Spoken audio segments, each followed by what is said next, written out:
que você está sentindo que é o que a gente está falhando como sociedade hoje em dia? O que você acha que é o nosso maior erro hoje em dia? Cara, o erro de hoje em dia é o erro de sempre. É o erro de séculos atrás. É achar que existe uma classe que é dominante, uma classe que é melhor que a outra, que existe um ser humano de menor qualidade, de menor valor. E isso se reflete de várias formas. Se você acha isso na escola, você cria bullying. Se você acha isso na rua, no jogo de futebol, você sai na porrada. Se você acha isso na política, você mata pessoas. É simples assim. Loucura, né? Porque é verdade, né? As pessoas muitas vezes elas tomam decisões egoístas, elas ficam em posições de poder e elas, em vez de entender a posição de poder e como impacta as decisões delas, cagam, elas ficam só pensando em como o poder pode influenciar positivamente ela, exclusivamente. E é isso que aí acaba Esquece fudendo do cara tudo, que tá né? lá, que tá acreditando nesse cara, que tá sim. depositando todas as fichas nele lá pra ele, porra, ter um amanhã mais maneiro. Pô, a gente sempre fez isso erradamente. No disco, eu falo disso, cara. Nessa música com a ADL, que inclusive a gente fez a única música que por enquanto eu fiz o videoclipe por conta da pandemia, não tá dando pra fazer videoclipe, né, e se expor e tal. Mas a gente conseguiu fazer o clipe dessa música com a ADL.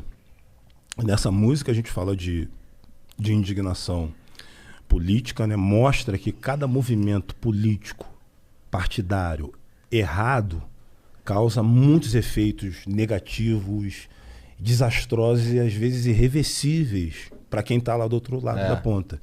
E a mudança disso tudo não está neles, cara. Está em nós.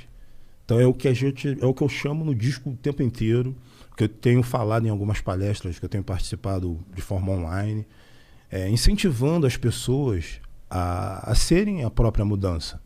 Porque, tipo, se você olhar para a política brasileira, você vai ver que são sempre o mesmo perfil. As mesmas cartas, né? Homem, branco e hétero. E rico, tá ligado?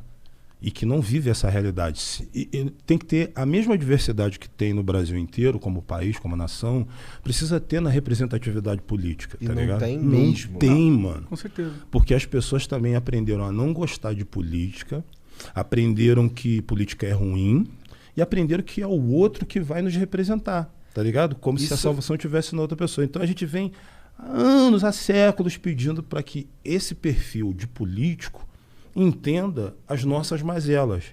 E quem vai entender as nossas mazelas é só a gente mesmo, tá ligado? Só nós mesmos. Só nós mesmos, tá ligado? Só nós Por isso mesmo. que às vezes eu vejo assim uma senhora dentro da Cidade de Deus que tem R$300 no bolso, tá ligado? Aí ela tem ali o Mercado Rainha, tem o Presunic, tem mais não sei o quê. E ela sabe que o Presunic é o mais caro, tá ligado? Se ela for comprar tudo no Presunic, não vai dar pra trazer tudo. Então ela compra um pouquinho no Presunic. Mas tem uns bagulho que só tem no Presunic. Exatamente. Então ela vai... Cara, tu acha que eu não tô ligado? Tu é doido. Então ela vai lá no Presunic, compra o que só tem lá, vai num outro da CDD, no outro tá mais barato, depois vai no outro mercadinho e com R$300 ela consegue comprar tudo. Se é o político, ele vai no Presunic e compra tudo lá. O dinheiro não é dele. Agora, se ele for fazer uma reforma na casa dele, ele vai procurar o melhor preço, o melhor orçamento. Então eu acho que a Dona Maria, que tem muito mais noção de gestão e de logística do que muitas outras pessoas, cara. Verdade. Do que o cara... minha mãe era mestre dessa porra. Pô, minha mãe fazia assim, coroa, ó, vou nesse mercado aqui, tu vai naquele e teu irmão vai no outro. Aí a gente demorou. Como a gente deixava na fila, às vezes? Sim. Ficava na fila e tal. Cara, chegou uma fase, eu devia estar, sei lá, tava com 13, 14 anos por aí, que era eu que ia no mercado, tá ligado? Ia lá, aí ela já falava assim, ó, não, vi aqui tal lugar, vi na TV aí que, pô, tal bagulho tá mais barato assim. Porque assim, não fazia compra do mês. Eu ia lá comprar os bagulho que tava faltando, tá ligado? Então ficava de olho sempre lá nas paradas e toda hora era um mercado diferente. É isso que eu penso, mas é a tua mãe que tem que ser a vereadora, é essa senhora aqui que eu exemplifiquei, que tem que ser a deputada estadual, tá ligado? E assim vai entrando dentro da política e você vai mudando. Eu acho, na minha cabeça, posso estar redondamente enganado, mas eu acho que a gente tendo pessoas mais do povo dentro da política, eu acho que a gente tem a tendência de conseguir chegar mais próximo, com políticas públicas mais próximas do que as pessoas precisam de verdade. Do contrário, eu acho que eu vejo um distanciamento muito grande, até pelo histórico. Você vê que quando vem alguém dizendo que é a nova política, é alguém que tem o sobrenome do pai. Tá ligado? Então que você começa a ter políticos de carreira e que, tipo assim, não herdam somente o sobrenome do pai, herda também as merdas que o pai, o avô, o tataravô fazia, e assim vai. Então vai criando caciques, desculpe a população indígena, mas esse é um termo utilizado para exemplificar esse tipo de atitude dentro da política. Mas vai criando assim chefes, consertando aqui, dentro raposas velhas dentro da política. Coronéis, né? Também. Coronéis, é a melhor definição. Coronéis dentro da política que não querem largar o osso. Então ninguém tem um plano de melhoramento do Brasil. Ninguém tem um plano de melhoramento do Brasil. Todo mundo fala que tem. Mas ninguém tem. Mas ninguém tem de verdade. Todo mundo tem um plano de poder, cara. É verdade. Todo mundo tem um plano de poder. E a gente viu isso provado mais uma vez agora com o Bolsonaro. Quem puder vai querer se permanecer no poder.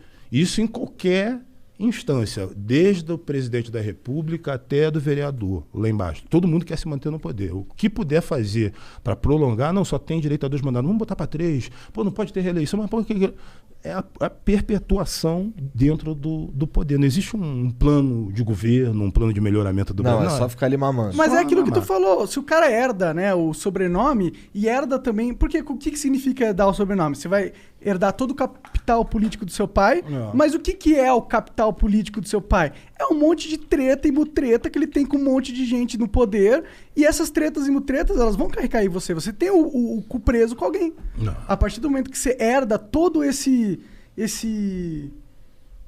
clout político de um cara que já está totalmente corrompido, não tem como você não estar corrompido também. Acho que tem um recado que foi muito bem dado nas últimas eleições municipais, que foi a quantidade de gente LGBT eleita, de mulheres eleitas, mulheres pretas, muitas delas sofrendo ameaça, recebendo xingamentos racistas. Não tem importância, irmão. Pode gritar, pode espernear, mas o importante é a gente chegar, tá ligado?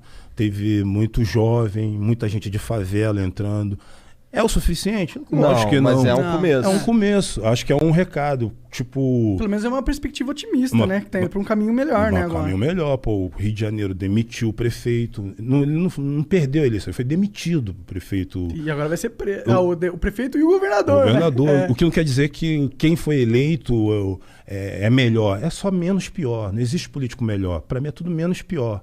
Eu tenho saudade da época que as pessoas se reuniam para tentar cobrar dos políticos, sabe? Não para fazer torcida como se fosse um time de futebol. Isso aí é uma parada. Político tem que ser cobrado, irmão. Não tem que ser celebrado. Puto, mano. Tá ligado? Tem uma galera que é fã de político, mano. Não. Que vira massa de manobra máxima. Tem que ser político, tem que ser fã de artista, cara. Fã de jogador de futebol, sei lá, fã de outras pessoas, fã sabe, personalidade. Um cara que fez um bagulho maneiro, né? O cara que político. Tá mamando ali, político, principalmente pelo tipo de política que a gente tem no Brasil, historicamente corrupta, historicamente comandada pelo Centrão. Quem manda no Brasil é o Centrão, não tem jeito, irmão.